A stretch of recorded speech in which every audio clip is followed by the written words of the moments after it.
always show up in service of that relationship with that parent to get whatever little bit of love they can give us, even if that means squashing certain aspects of ourselves. And because very few of us had parents who were emotionally mature or able to tend to themselves, their emotions, and create that separation, so many of us grew up as an extension of our parents, right? Of a need that indirectly us showing up by maybe suppressing our emotions, maybe being the kid with no problems, never causing an issue, or maybe being the caretaker for our parent.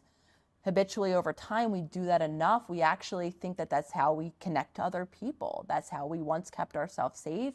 We define that as love, as a relationship, and before we know it, we continue on and seek that same pattern with our partners until, of course, we become conscious and we see, again, the role we're playing, how we're relating to others, what needs we're bringing to the table, what needs we're not bringing to the table, and of course, make some changes. But simply, trauma bonds come from our childhood experiences, our childhood circumstances, where our best solution for most of us was to adapt in some way, to meet a need, to play a role, to squash ourselves in some way to maintain that connection, because that's familiar, because that's how we need it to stay safe.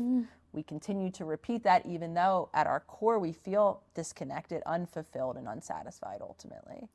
God, it's heartbreaking, but thank you for breaking that down so eloquently. And I believe you also talk about emotional need entanglement.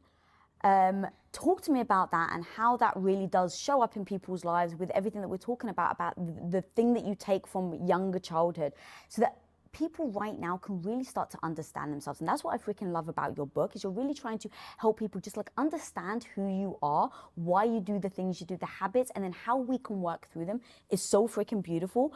So yeah, if you can talk to me about that. Yeah, emotional need entanglement. I mean, very much like the name says, it's when the emotional needs, often of two people, it could be a whole system, get merged together. Now, of course, when we're in relationship with someone, it's a space to honor